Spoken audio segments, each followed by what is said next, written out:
Hi, I'm Alex Mozet, and we're here on Winner Take All, where we talk about the ongoing battle between tech platform monopolies and large incumbent enterprises, and trying to make sense of all these things that are going on every day. Before we dig into things, today is September 11th, and I hope everyone was just able to take a moment out of their day, a moment in remembrance for all the people that lost their lives. Let's see, 18 years ago now. And all the brave souls that then went into those buildings to try and save the people in there. And unfortunately also lost many of those lives as well. Very meaningful and impactful day. In my life, we're streaming here out of New York City. Just a powerful day and important to remember and just spend some time reflecting on these days.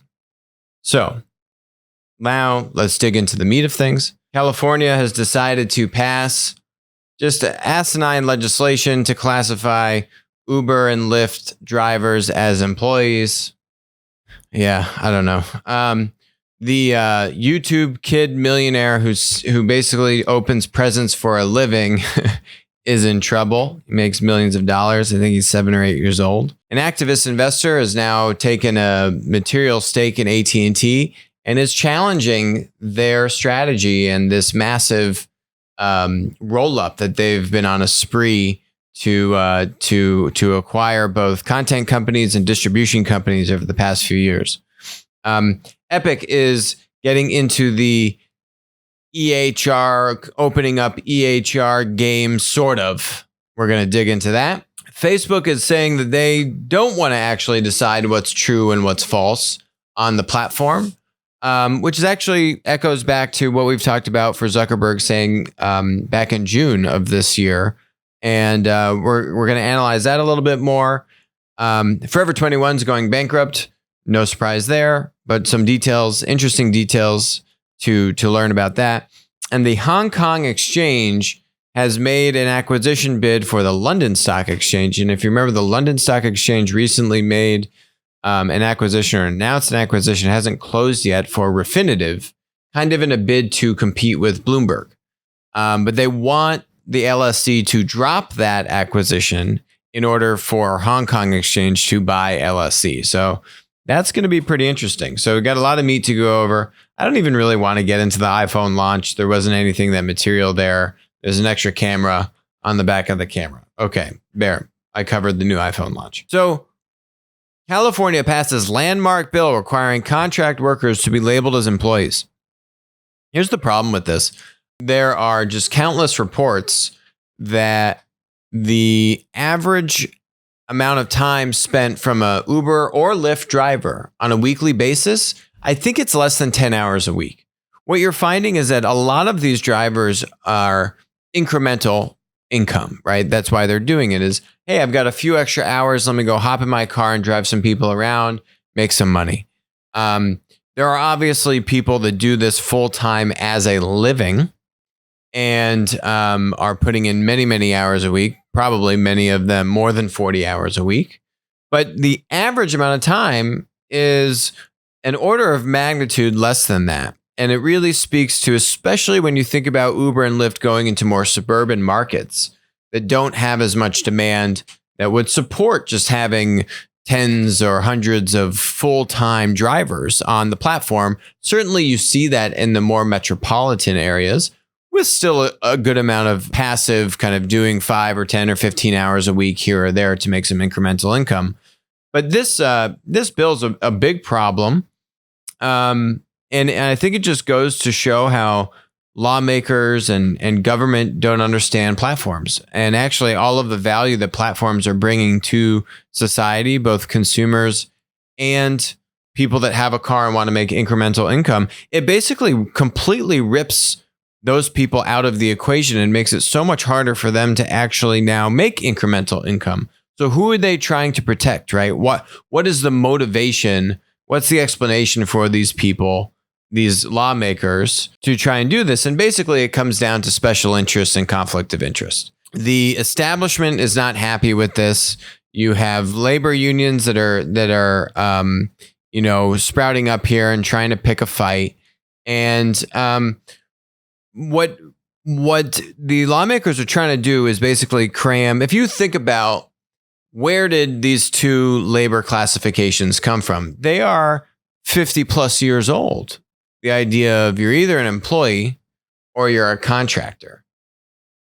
I would actually argue, if you wanted to do this properly, there should actually be a new classification of labor code for the incremental workers, doing things a few hours here or there in this gig economy, right?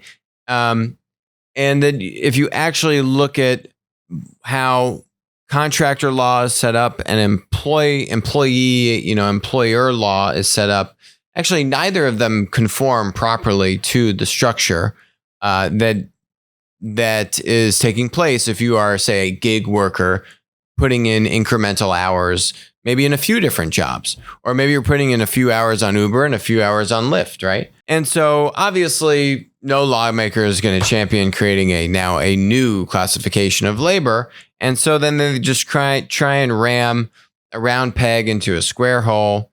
And it's unfortunate. And really, yes, the platforms are a loser here, and they're going to have to spend more money on legal fees, and they're going to have to try to challenge this. But really, the big losers here are the users, are the consumers and the drivers. It really doesn't make any sense here. And, there have been lawsuits sponsored by drivers to try and get certain rights and things like that. The problem is, the issues that the drivers bring up in these lawsuits actually aren't covered by being classified as an employee, right? The biggest complaint that drivers have is two things. One, the fees that Uber and Lyft take from the drivers. And two, disciplinary action taken by the platform, right? So if you're kicked off and you're a driver, or if you get a low star rating, or if a passenger gives you a low star rating, what's the process to refute that? And preserve a good standing on the platform. Right now, there really is no third-party arbitrator that you could escalate an issue to for good cause.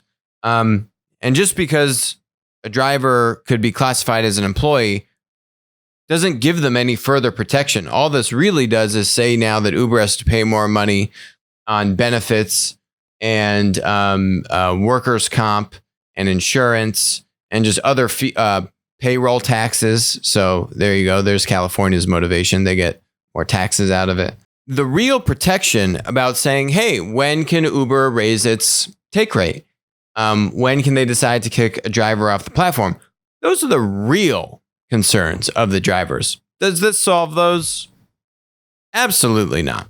The other interesting thing, more on a positive note, Uber has launched this thing at airports, which basically lets you seamless airport pickups. What it's basically saying is now at maybe a handful of kind of more regional airports. I mean, they're international airports, but maybe like tier 2 city airports. What they're doing is they have Ubers queue up in an actual line, like a taxi line, yes. And then you just get in the next Uber. You don't actually need to order the Uber and then wait for your specific driver to come and find you. You just go to the line. There's an Uber line of cars. You get in the next Uber. Boom, you plug in this code and voila, you're in your Uber. Everything else is the same Uber experience, but it's like getting a taxi. What's interesting about this, if you actually look at New York City taxis actually operate like platforms. Why is that? In New York, it's not true everywhere, but in New York, you need to own a medallion. So you would own a medallion. The medallions used to be selling at over $1 million a pop. Now I think they're around a couple $100,000 a pop. And a lot of banks have lost their shirts on having lent against these medallions. But I could have told them that 3 or 5 years ago they should get out of those loans. So anyway, you own the medallion, you own the car. And then what these kind of taxi management companies do is then they rent the car out, many of them on a daily basis, sometimes weekly basis, to drivers. And the drivers pay the medallion owner and taxi management company a daily or weekly fee to use the car.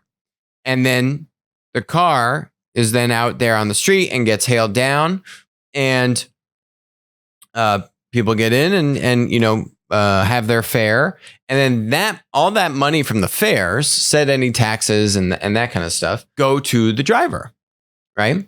And so what the taxi management company, operating as kind of like an old school 20th century platform, is they're saying, I'm giving you the car. I have consumers that identify with the yellow cab in New York. So I have demand, and they know that they can trust this brand and the service offering of the platform. And so I'm connecting driver with consumer in a much more analog and manual way. But there are still these platform dynamics to a degree in kind of the old school New York City taxi medallion structure, which is kind of interesting when you think about it. And so, all of this is now coming full circle in terms of Uber just emulating taxi lines. So another interesting story. I don't know if anyone has seen this boy, Ryan ToysReview YouTube channel. He makes $20 million a year. 8 years old. I think he's been doing this since he's 3 or 4 years old. $22 million a year. Sorry. That's the pound, not the euro. And what they're saying is, anyway, they're getting in trouble. They're saying that he's getting paid to promote certain products, and that's a conflict of interest. And, they're going after him because whenever you are doing things to children, and by doing things, I mean advertising. Okay. Let me clarify that. What they're saying is that he's implicitly advertising to children, and that should be disclosed. It's kind of interesting. A week or two ago, YouTube just settled with, I think, the FTC for a couple $100 million for how YouTube was handling ads to kids. I believe kids are classified as under 13 years old. And now YouTube is spinning out YouTube Kids, a separate app, which will have much more strict policies around ads, what kind of ads can go in, how they're displayed, how that's all monitored.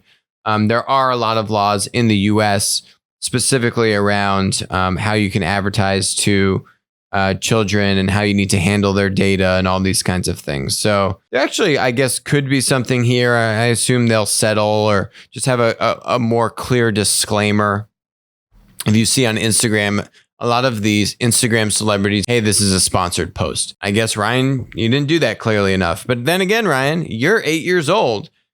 It's really your parents' fault. So keep making that money, Ryan, and playing around with toys, which is kind of awesome. I mean, you're 8 years old. You're making over $20 million a year. All you do is play with toys. I mean, that's the power of platforms. That's the platform era. Welcome. AT&T. So Elliott Management disclosed a $3.2 billion stake in AT&T, and is saying that they need to review all options are on the table. Basically, AT&T bought DirecTV for maybe $60 billion. They bought Time Warner, $108 billion. I mean, wow, did they overpay? Why did they overpay? These are linear assets, people. Verizon's actually been very smart. The people I've spoken to at Verizon say, hey, look, we understand that the technology layers are going to be disintermediated, and we don't want to invest in these kind of linear assets and do these big content plays. Verizon's deal with Oath was, $3 billion, and it's a drop in the bucket compared to $108 billion. And I'm pretty sure AT&T DirecTV was around $60 billion. Sorry, $49 billion. I mean, these are massive deals. And the problem is the synergies aren't there. What AT&T was trying to say was that they're going to be able to build an ad business around this stuff. Well, that hasn't panned out. Guess who's the number 3 digital advertiser in the US? Amazon, not AT&T. Far from it. So again, it's linear business buying linear business. AT&T, if they wanted to, could roll out a extremely dominant content platform. Extremely dominant content platform. Think about all the user-generated content. Think about all the what YouTube's doing. When you get to 1 million or 2 million subscribers on YouTube, they actually plateau your account. It's actually much harder if you're a content creator on YouTube for you to get to 5 or 10 million subscribers. They do this purposefully because they don't want you to have too much power, like PewDiePie, who PewDiePie and YouTube don't get along. So they kind of want to keep you in the single digit millions. And so there's a lot of content creators on content platforms that are maturing that would absolutely love to find alternative channels with huge audiences that they could go and create content for. They have the means to do it. They have at least, 1 million or 2 or 3 million followers already. And what AT&T via Time Warner has is the primo traditional media content. And as we saw with Twitch and Amazon last fall opened up Thursday Night Football to Twitch. And so what Twitch was able to do is go to its hundreds of thousands of live streamers and say, hey, come commentate on the game. And now if I'm a viewer, I can watch the game and then I can watch Ninja. Well, not anymore. You can't watch Ninja because he's not on Twitch anymore. But I can watch fill in the blank Ninja live streamer on Twitch commentate about the game. Barstool Sports, if they wanted to, could go onto Twitch and do their commentary about the football game while I watch the football game. Barstool right now, what they do is they post videos on YouTube of you just watching their reaction to watching the football game. And hundreds of thousands of people watch that stuff, but you can't watch the game in real time. You can just watch them reacting to it. But still, that gets huge audiences, right? So this is just one example where if you open up traditional media content to just say commentators who can now provide this commentary over the game, like Tony Romo. I love to watch Tony Romo commentate football games. Why? Because he can literally predict what's about to happen. Would I pay $1 a month to watch Tony Romo or Barstool Sports commentary while watching a football game? Absolutely. And you actually see this model with NFL Red Zone, which is basically kind of doing editing of the games and then providing commentary. Some commentary, lots of editing.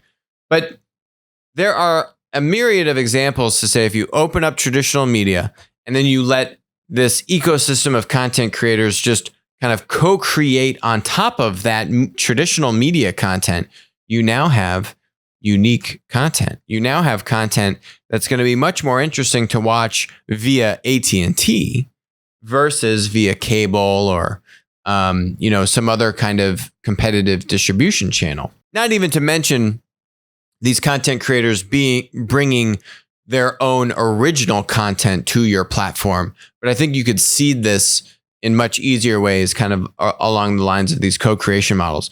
So anyway, that probably won't happen because Elliott Management will probably get their way and force a review. And AT&T will probably concede and start to divest these assets. I mean, otherwise, Elliott's an activist investor, and Elliott is absolutely calling out these roll-up acquisitions that they paid huge premiums for.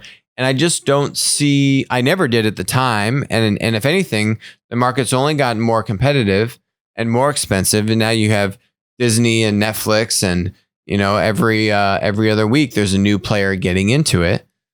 And by the way, when AT&T did the acquisitions, all the senior management left. Richard Plepler, sorry, Richard, I butchered the name. Head of HBO, gone, right? You can go down the list. All the executives that were actually running these businesses aren't there anymore.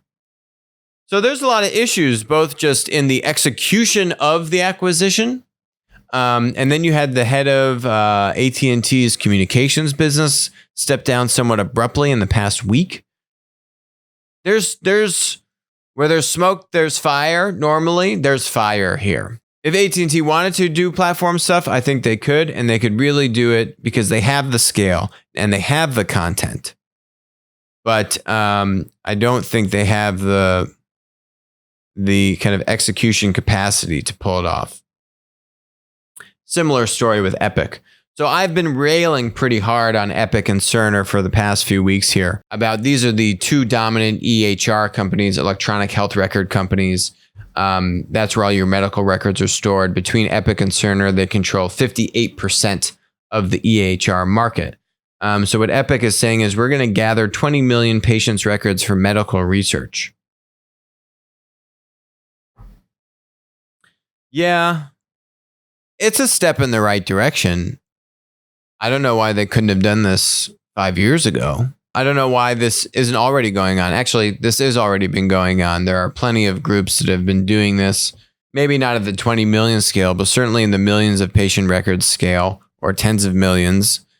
I think it's a nice announcement, but are they trying to build a platform model? Are they really trying to let third-party developers build software and that software can be given down to the physician? No. This is much higher level stuff, right? This is kind of broad-based medical research. This is looking at things really at the aggregate level.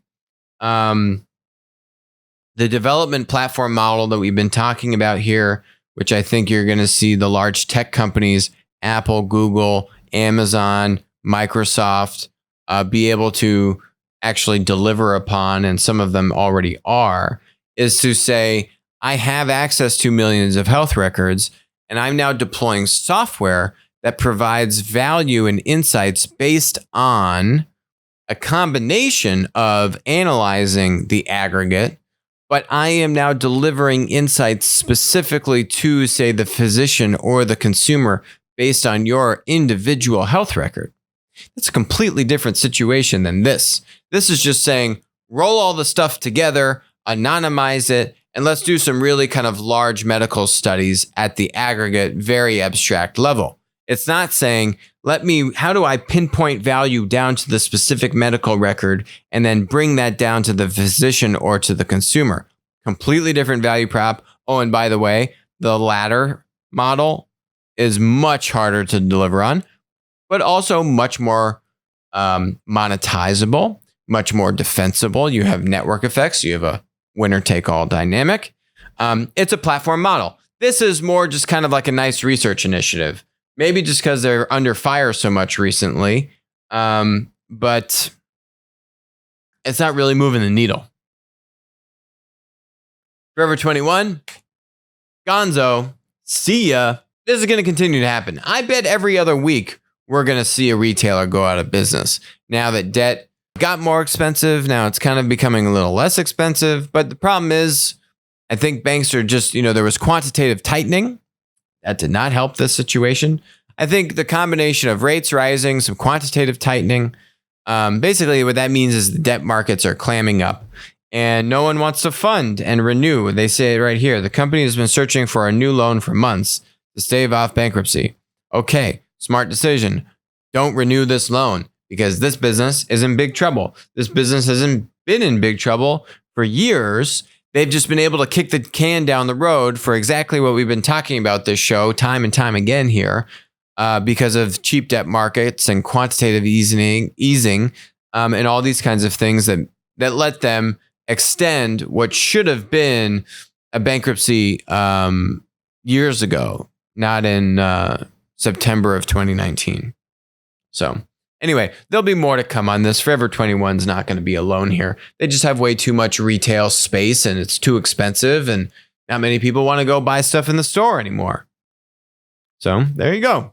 Rotating back to Facebook here. These Facebook execs, they're saying they don't want to decide what's true and what's false. Anti-vax myths, distorted Pelosi videos, a conspiracy theory that a recent mass shooter was a supporter of Beto O'Rourke. They're feeling the heat here. They're feeling the heat of the elections coming up. They know they're going to be the scapegoat. And people are going to get grumpy with them and try and sue them again. But this is correct. Facebook should not be figuring out what's true and what's fake. You should. And I should. And we should be using our own minds and our own brains to just understand that in today's world, with social media, with platforms, we need to do our own due diligence to figure out what's actually true.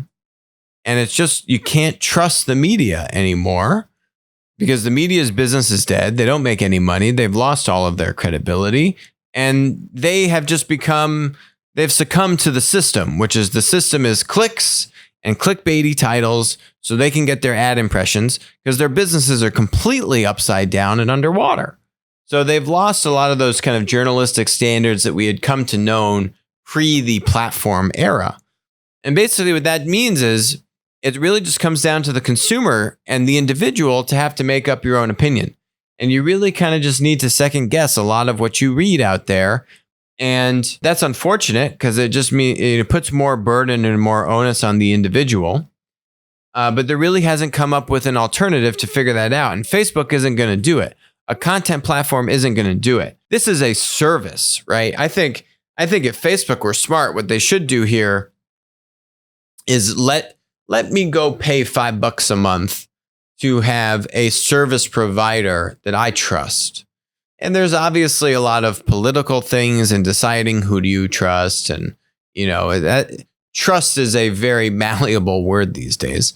But the point is, would I pay $5 a month if there's a variety of different service providers that could then do the accreditation to figure out are these articles true or not? And it's got to be a manual process, and you need just humans looking at it, doing the research and fact checking it.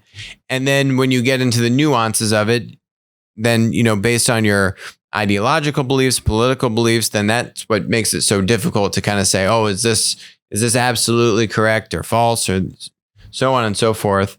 But Facebook's never going to be able to do this properly. Zuckerberg in June said that he wants to be regulated.